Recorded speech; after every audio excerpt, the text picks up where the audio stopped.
I'm Robin Gibson, and this is the Harvard House Money Morsel.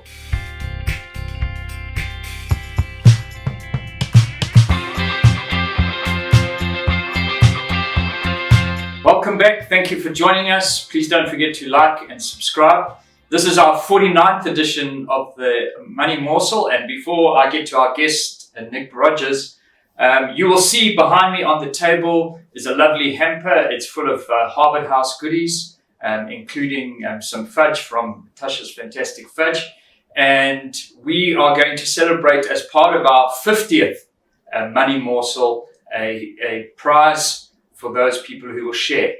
To be aware, that'll be the next Money Morsel. So we will be asking you to share that Money Morsel, and that's your entry, is to share it on Facebook.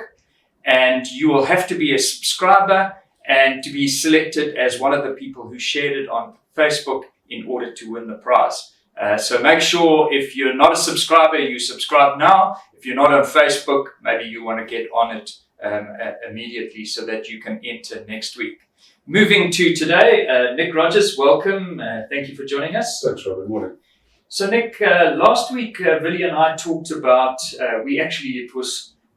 Villy used the illustration of the Dakar and saying that, the bikes give the cars tracks, and to some extent, the positives in the market are because we're seeing some tracks. One of the things you talked about was China, and you wrote about China in Intuition last week. Why is China so important to global economy and to movement of markets? Thanks, Robin. The China story is a big story.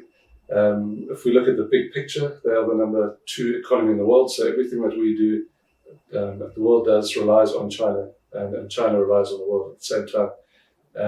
We've had 4 big events. To break China down, there's 4 events that we can track it down to. One is the property sector, then there's the tech sector, COVID-19, and the re-election of President Xi.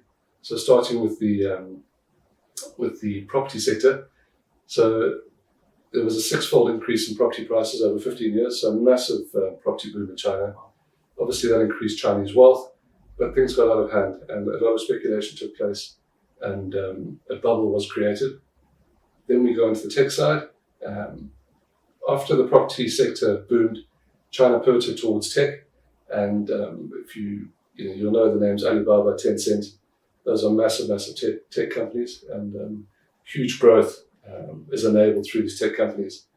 But again, they became very powerful, massive, and in a communist country, when your billionaire owner becomes the richest man in China, the president starts looking pretty closely at what's going on.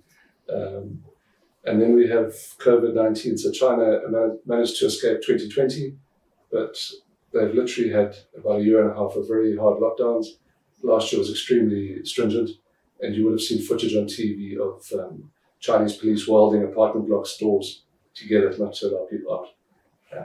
And in the background, behind all of this, is a power struggle and control of the country to be re-elected for a 3rd time, unprecedented, is President Xi Jinping, and that took place in October last year. So a lot of tension as the world looked on to what would transpire there.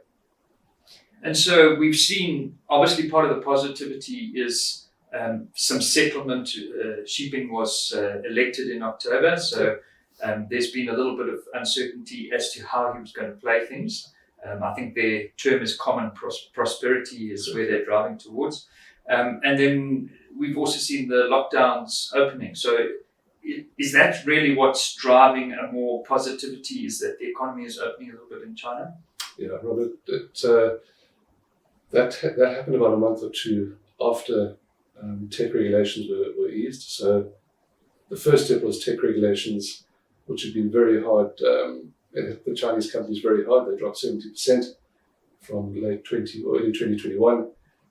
Those were eased. The tech companies have rallied 80% since October last year. And then following hot in the footsteps of that was the indication that the Chinese would ease COVID restrictions.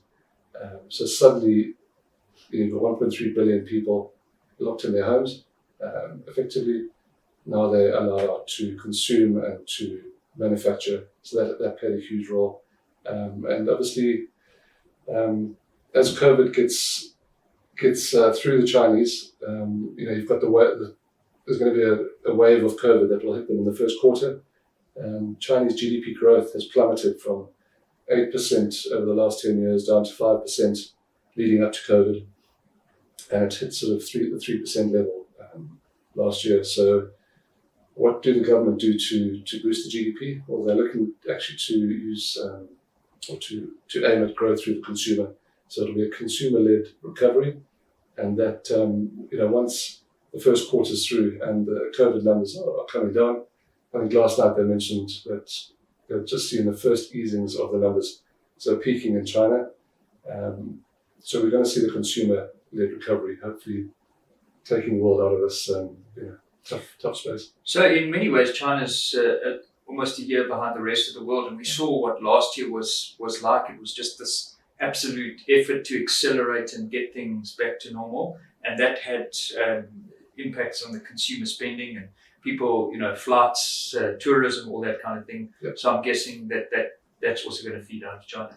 Yeah, I mean, if you look at back to the tech giants, so the e-commerce industry is massive, and what they've done is they now, if you think of Takealot, you're buying a product, but there's actually a live host interacting with the client or with the consumer.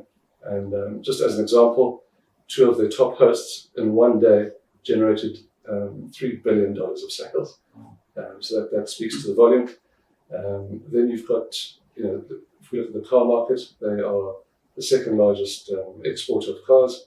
They've got a massive internal consumer spending on cars. So Volkswagen, for instance, will sell 11 cars per minute in China, 3.2 million cars a year.